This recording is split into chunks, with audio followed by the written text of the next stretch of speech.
Fala galera, boa noite para vocês, boa noite professor. Hoje a gente vai estar apresentando, um trabalho que foi dividido e a gente ficou com esse tema. Então o nome do seminário que a gente vai trabalhar hoje e apresentar é Mídia e Trânsito, como podemos melhorar a comunicação sobre segurança no trânsito.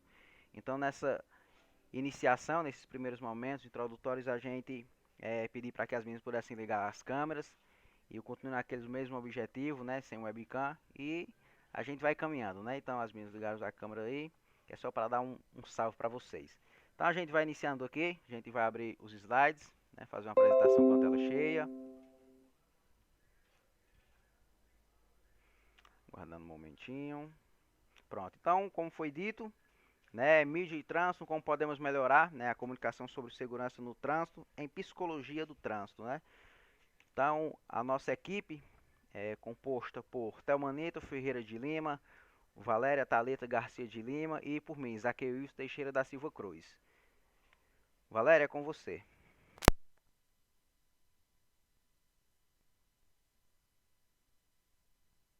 Boa noite, gente. Desculpa aí. Eu fiquei encarregada para dar essa breve retomada da atuação do psicólogo do trânsito, né? Será bem breve, porque já é o que foi debatido pelo professor André, em sala, em texto, então. Foi entre a virada do século XIX para o século XX, né?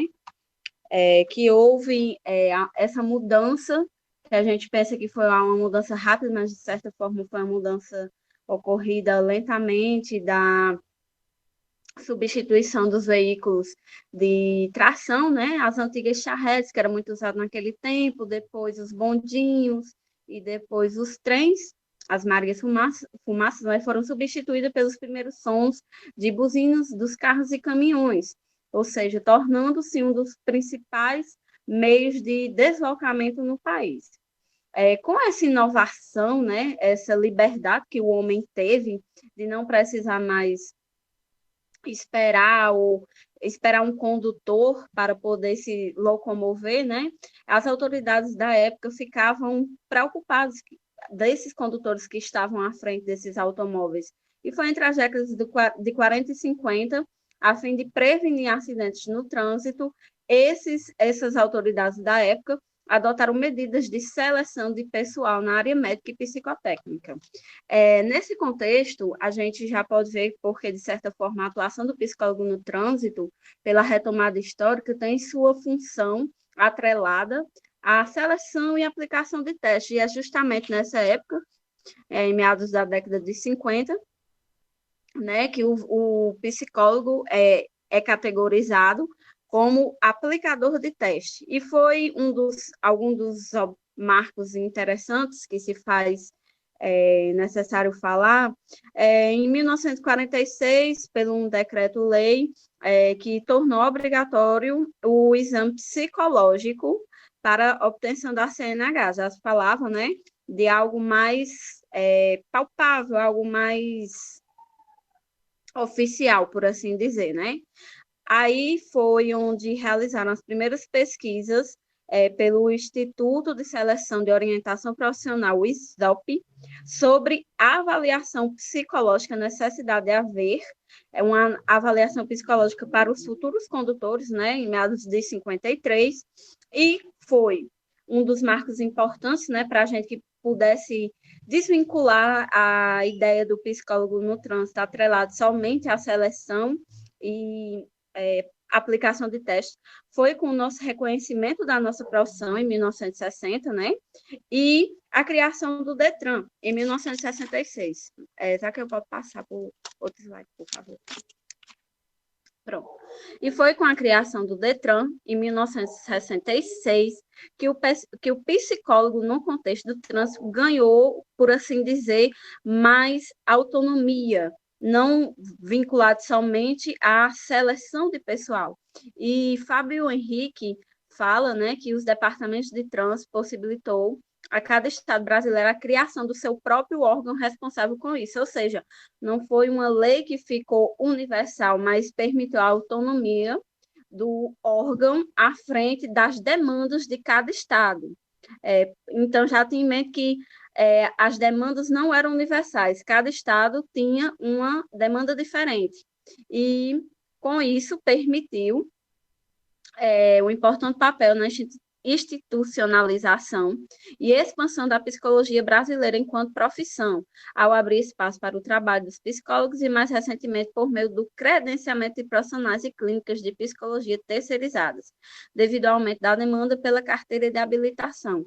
Então, é com a criação dos DETRANs, né, e essa autonomia e esse reconhecimento da nossa profissão, em que o psicólogo, no contexto do trânsito, vinculado à sua atuação DETRAN, permitiu a ele uma maior liberdade. E com isso, a gente pode até pensar assim que, de certa forma, a maioria ainda vincula a atuação do psicólogo no trânsito à avaliação psicológica, mas no decorrer do tempo, o psicólogo não fica encarregado, foi se expandindo, né? Não ficou encarregado só de avaliação, mas de promoção, de educação, de psicoeducar esses condutores, permitiu também a educação no trânsito, e nesse sentido, já que eu posso passar para o próximo slide, que se faz importante falar, né, sobre essa conscientização, essa importante tarefa do psicólogo, não só a avaliação é importante, mas também conscientizar, né, tanto o trânsito, ou como aqui fala na campanha, nós somos o trânsito, somos todos nós, somos os pedestres, somos os condutores, somos psicólogos, todo mundo está em constante vínculo com o trânsito, né? E tem essa campanha, né? Isaac, você pode passar para o próximo slide. Pronto. Aí teve esse levantamento feito, né? Que Túlio Pereira Cardoso, ele chamou de pandemia de acidentes do trânsito. Essa pesquisa foi feita no começo da pandemia e ele trouxe alguns dados estatísticos, né? No Brasil, os dados dos acidentes do trânsito, o que é que mais causa, qual a porcentagem, né? A Confederação Nacional dos Transportes registrou 67.427 acidentes em 2019 nas rodovias federais, sendo 55 mil com vítimas, das quais mais de 5 mil mortes. Os acidentes mais letais foi colisão, com mais de 3.300 mortes. E o segundo tipo foi o atropelamento, com quase 20% das mortes. E ele elencou também um dos principais motivos. Ainda segundo Cardoso, a falta de atenção, a desobediência às normas de trânsito, velocidade incompatível com a permitida, consumo e uso do celular ao volante, má conservação das estradas e de veículos e a irresponsabilidade de motoristas alcoolizados ou drogados. Frente a esse levantamento e ao contexto histórico, né, como se faz importante, né, não limitar, da mesma forma que não se faz interessante limitar a atuação do psicólogo, por exemplo, na clínica, né, ser importante não limitar a atuação do psicólogo no trânsito, não vincular a ideia ainda ou perpetuar o discurso que o psicólogo no trânsito serve só para aplicar teste, para vinculado à atuação da carteira de habilitação. Não, se faz importante também fazer o discurso da atuação frente a essas demandas, de psicoeducar, de levantar pesquisas, para a gente ver como realmente está sendo a sua atuação vinculado à aplicação, né, na prática. Então, é isso, gente, que eu queria trazer. Bom, muito bom, Valéria, essa introdução que você nos deu. E dando continuidade, pessoal, né, na leitura, né, que a gente fez do texto que foi disponibilizado pelo professor André, né, ele traz esse arcabouço, né, e Valéria foi buscar, né, dados, né, posteriores, que isso é muito bom, né. Então também nesse texto, né, Corrêa ele traz críticas, né, e essas críticas elas são feitas ao governo. E tem alguns pontos que ele vem trazendo, alguns apontamentos, né, alguns planos, ideias e também pensamentos, né. Então que fique bem claro, tudo que eu vou apresentar aqui, né, foram ideias e pensamentos do ano, né, que foi debatido em 2009 ou 2010. Então que fique bem claro que tudo que eu falar aqui vai ser por esse linha de pensamento que ele estava trazendo também. Então essa crítica ao governo que Correia nos traz, fala o seguinte, então nas suas ideias, suas palavras, fala o seguinte, que o governo, né, liga muito para a construção, né, se preocupa muito na construção de vias, né, de estradas, indústrias. E também, mas nunca teve prioridade na segurança do trânsito. Então, o que isso quer nos dizer? Que o governo, né, que é o carro-chefe, né, do nosso Brasil, enfim, né, que as suas preocupações maiores são, né, na construção de vias, estradas, indústrias e enfim, né, que indústrias é algo que é positivo, mas não é o caso. A gente está conversando de psicologia do trânsito, né, mortalidade no trânsito brasileiro, que a gente sabe que é um trânsito muito caótico. Enfim, então ele traz, né, nas suas palavras que a preocupação maior do governo é isso, na preocupação com as vias, né, com a construção de estradas, e nunca teve uma atenção, né, voltada para a segurança, né, para a gente compreender e entender o que é o trânsito seguro, né, para a gente compreender o que é um trânsito seguro, um trânsito educado, né, a gente possuir um entendimento de menos mortalidade, né, transitórias, né, que podem estar acontecendo. Então ele traz essa crítica, né, o governo tem suas preocupações mais voltadas para estradas e indústrias e uma atenção menos, né, pouco menos voltada para um trânsito seguro, né, para o objetivo que a gente pode estar alcançando no trânsito. Então ele faz essas críticas e passando, a gente vai encontrar mais outras críticas, né, que correr atrás. Fala o seguinte: nas suas pautas, né, que o governo, eles nunca foram debatidos sobre segurança no trânsito. Então, correr quer dizer o quê? Que nas pautas, né, nos debates, é, em eleições, em organizações, correr quer dizer que o governo ele nunca vem trazendo suas pautas, vem mostrando é, metas, objetivos para um melhor trânsito, né? Para que a gente possa ter um melhor trânsito, um trânsito mais seguro. Então, dá para a gente pensar nisso, né? Que a gente, vez ou outra, vê em falas, né? Em palestras, onde envolve governos que eles nunca falam sobre é, um melhor trânsito no Brasil. Porque até hoje, o que eu já vi de políticos e política, eu nunca não vi nenhum falando sobre propostas para o trânsito, né? Vocês podem ter visto, né? Mas eu não vi. Então ele faz essa crítica que falta pauta, falta palavras, falta objetivos. Olha, nessa pauta a gente vai falar sobre tal método para que a gente possa estar alcançando aqui no trânsito. E isso está faltando, né? Então o Correio nos traz isso. Logo mais eu venho trazendo uns dados, né? Que isso é um dado 2009, que como eu frisei, a gente está conversando de, de, de, de um debate de 2009, 2010, né? Que fala o seguinte: em 2009 morreram mais de 36 mil brasileiros em acidentes de trânsito no Brasil e possui uma taxa de 500 mil sequelados por estes acidentes. Eita, Zaquil, mas o dado é grande, tem muitas mortes, muitos sequelados, beleza. Mas é um dado de 2009. Mas para não ficar só no dado de 2009, eu fui buscar informações sobre como está, né, o trânsito no Brasil, né, e em 2021. Eu fiquei muito feliz que nessas pesquisas, nesses dados, eu não pus aqui, mas eu queria falar para vocês que a gente diminuiu sim a mortalidade no trânsito, até onde eu fui, né, até onde eu encontrei nos arquivos. Então, para não ficar nesse dado, que é um dado muito bruto, posso falar dessa forma, a gente encontrou sim, né, de 2009 até 2021 teve uma baixa, né, sobre as mortalidades no trânsito, onde eu pude encontrar.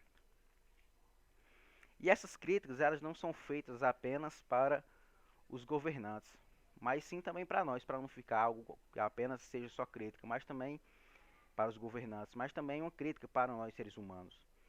E tem um entre aspas que ele fala o seguinte: Correia fala que é um pensamento que as pessoas têm, que o trânsito ele é assim mesmo.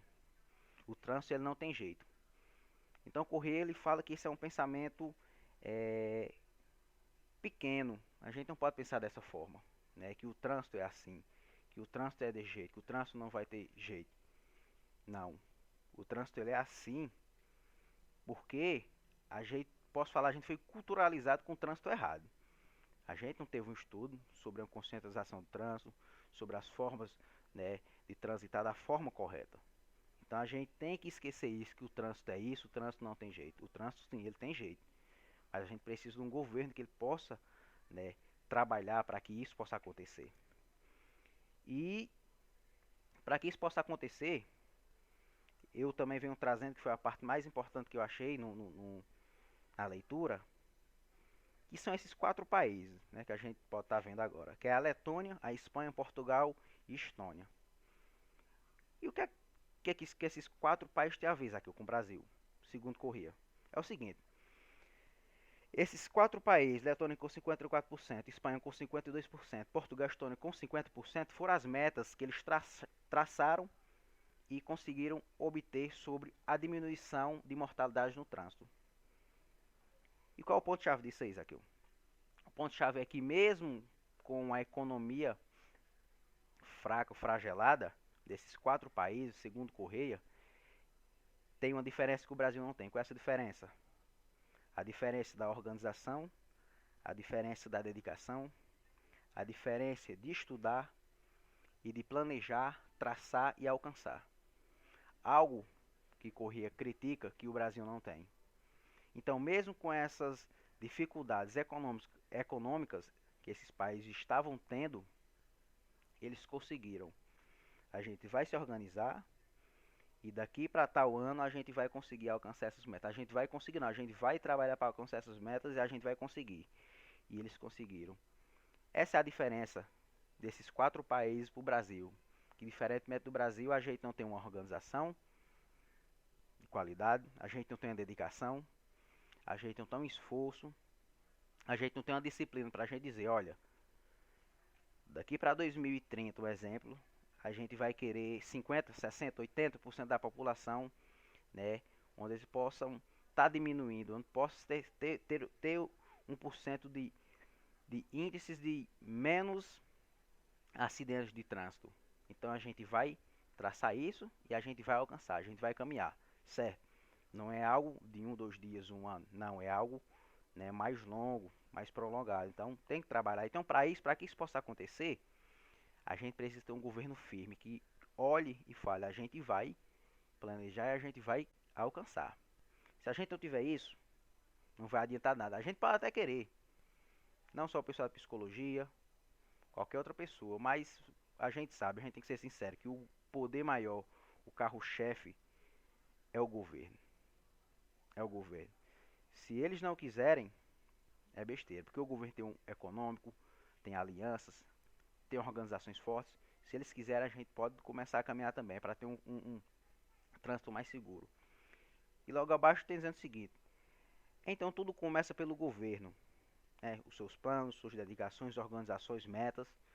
O principal personagem para buscar um melhor desenvolvimento do trânsito é o governo, e de fato é o governo. Então para fazer um arcabouço, né, de tudo que eu venho falando, para finalizar minha fala também, e ter uma dar continuidade no nosso trabalho, eu finalizo com esse pequeno trecho de Shakespeare, né, que vai, não sei se o nome dele está certo, mas enfim, que possa englobar tudo que eu falei, que é o seguinte, que se houver vontade, haverá um jeito. Então, se houver vontade, haverá um jeito. Então, para finalizar minha fala, é isso. Essa frase que eu achei muito importante. Se houver vontade, haverá um jeito. Se o governo quiser, principalmente o governo quiser, tem jeito, né? A gente vai encontrar um jeito, a gente vai encontrar uma maneira. Então, eu espero que vocês possam ter compreendido um pouco, né, dessas críticas que Correia faz, não apenas para o governo, mas também para as pessoas, né? Então, é isso, pessoal. Fica aqui meu agradecimento pela atenção e é com você, Tamanita. Oi, gente, tudo bem com vocês? Boa noite. Estão me escutando direitinho? Sim, sim, sim. Pronto, então. Bom, dando prosseguimento que os meus colegas falaram sobre um assunto muito importante, que é mídia e trânsito, como podemos melhorar a comunicação sobre a segurança no trânsito, eu trouxe para vocês algo que o autor do texto, né, Pedro Correia, ele traz para a gente sobre conhecimento. Por que é tão importante a gente ter conhecimento sobre o trânsito? Para que vai servir para a nossa vida? Então, ele vai trazer justamente que ter conhecimento sobre o trânsito é muito essencial, porque ele vai servir para avaliar sobre o quanto nós sabemos e o quanto nos falta saber e entender sobre o assunto. E esse conhecimento, quando a gente começar a entender, se a gente tem muito conhecimento sobre o trânsito, a gente vai começar a perceber se o nosso trânsito, o trânsito em que nós estamos inseridos, ele é um trânsito satisfatório, né? É um trânsito que pode dar até orgulho para a gente como pessoas que estão participando dele. E aí, ele também traz outra questão muito importante, que foi até o que o colega Zaqueu falou, a questão sobre a cultura de segurança no trânsito. A importância da cultura de segurança, ela é voltada para todos os cidadãos, né, que estão inseridos na sociedade e que participam do trânsito.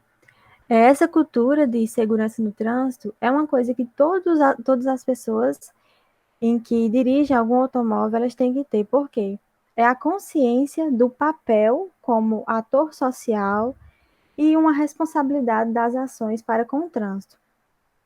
Quando a gente começa a dirigir, a gente tem que ter consciência do papel que a gente vai fornecer a partir do momento que a gente começa a dirigir, pois a gente vai requerer muita responsabilidade, pois dirigir com responsabilidade é dirigir com segurança, porque a gente não dirige só para si, mas também para o próximo.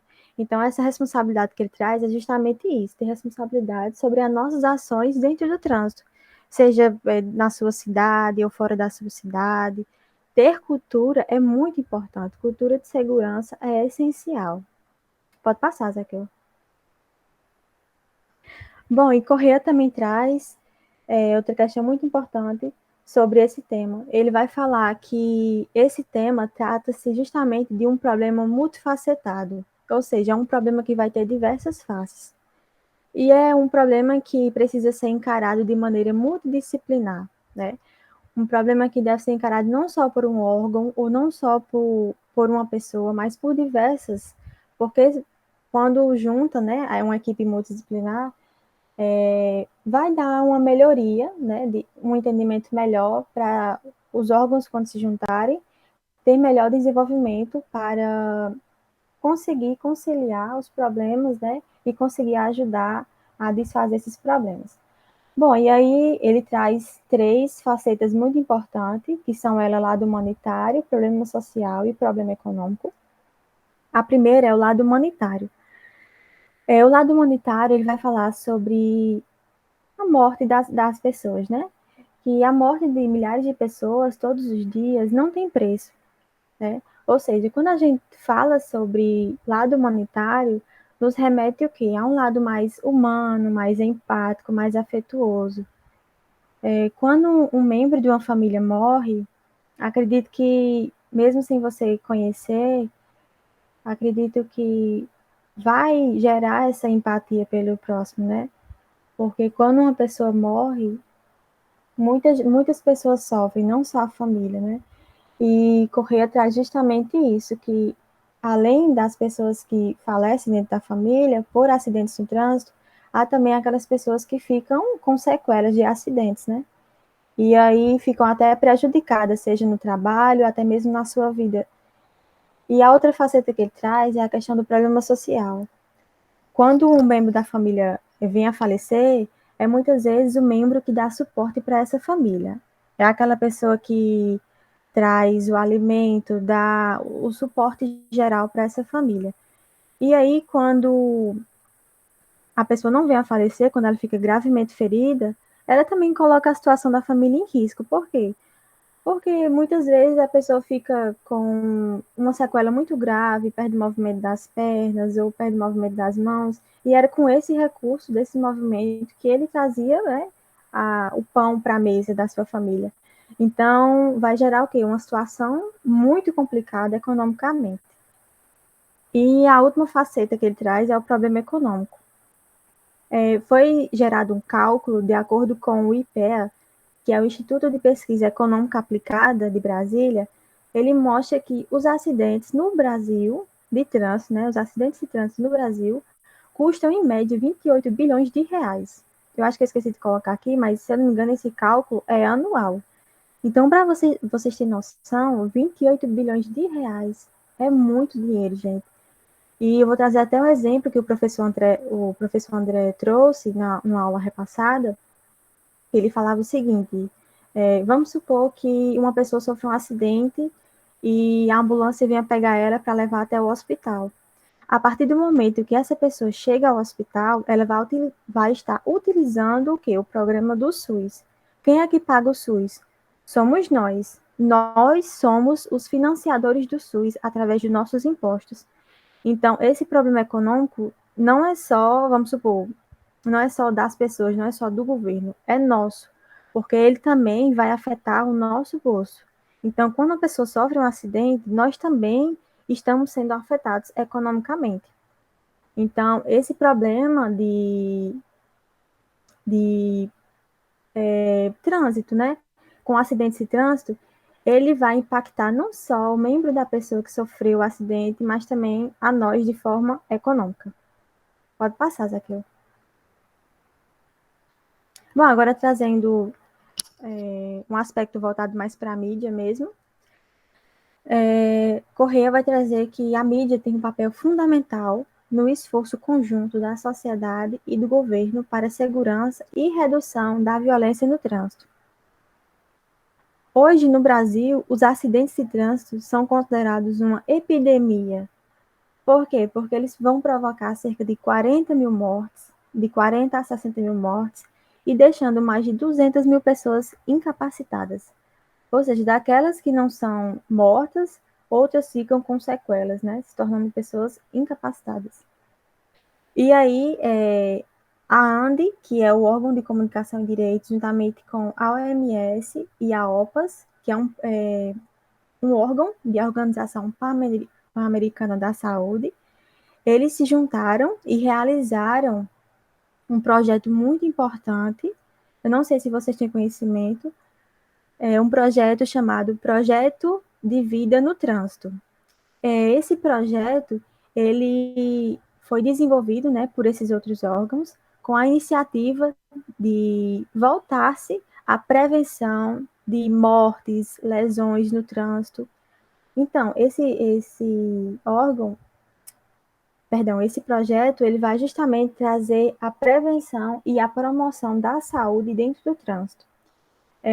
Esse projeto ele é muito importante porque ele tem como objetivo reduzir até 50% das mortes, né, dentro do nosso país.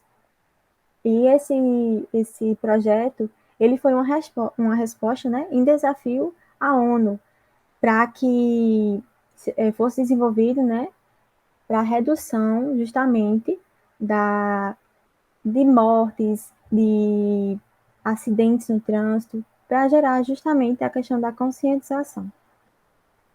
Pode passar, Zaqueu. Bom, e como a gente sabe, hoje em dia, um dos principais fatores que vão causar acidentes são os que, infelizmente, ainda é muito, muito, muito gerado.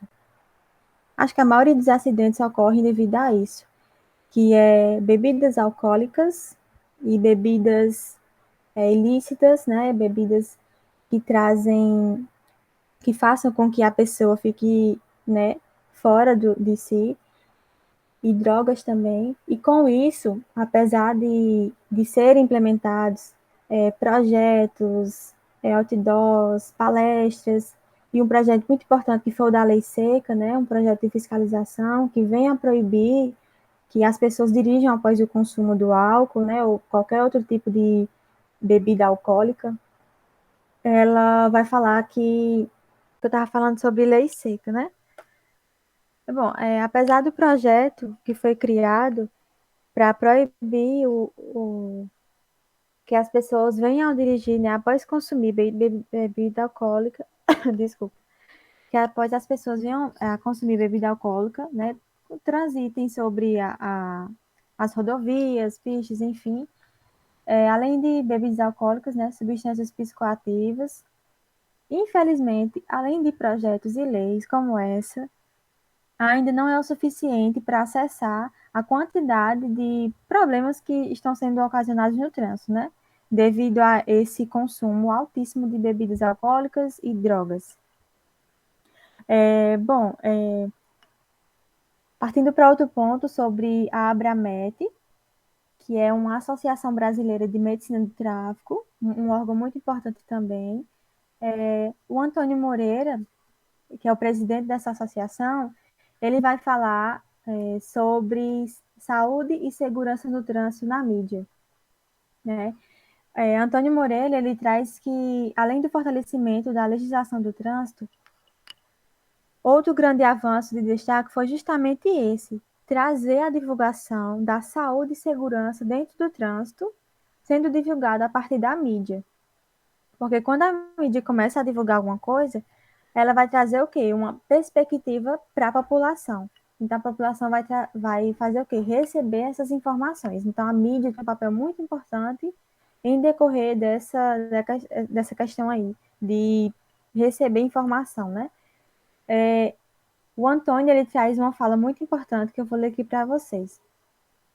Anualmente, promovemos a campanha do Maio Amarelo, cujo objetivo é justamente chamar a atenção da sociedade para o alto índice de mortes e feridos no trânsito.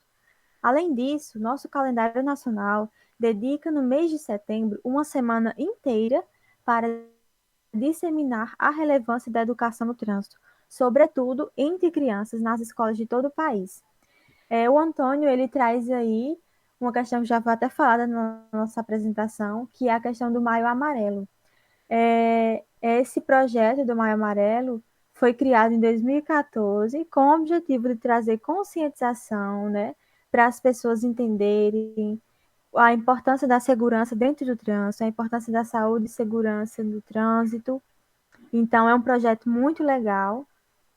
E ele também traz que outros projetos, outras coisas que possam aí vir agregar na saúde do trânsito, pode ser desenvolvido dentro das escolas com as crianças.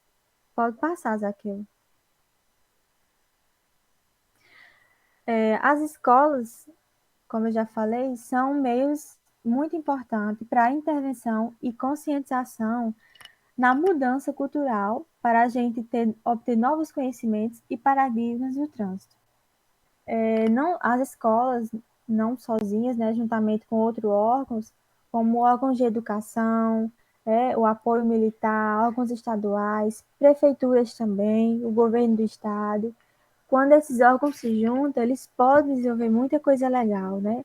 Muitos projetos, muitas palestras de conscientização e promoção de saúde no trânsito, né?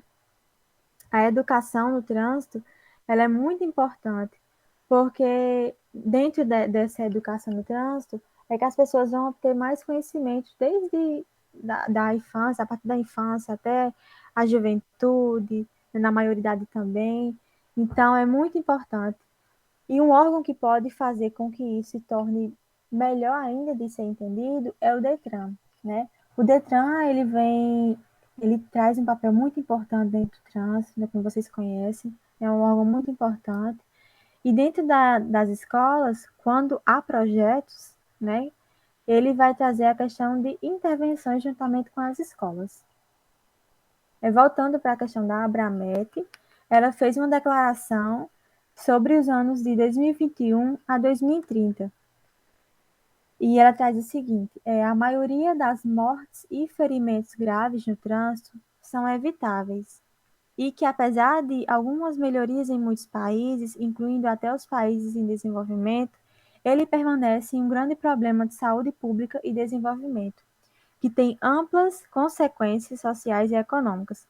Como eu falei anteriormente, né? O trânsito, gente, somos nós que fazemos. Então, a gente pode evitar muita coisa, né?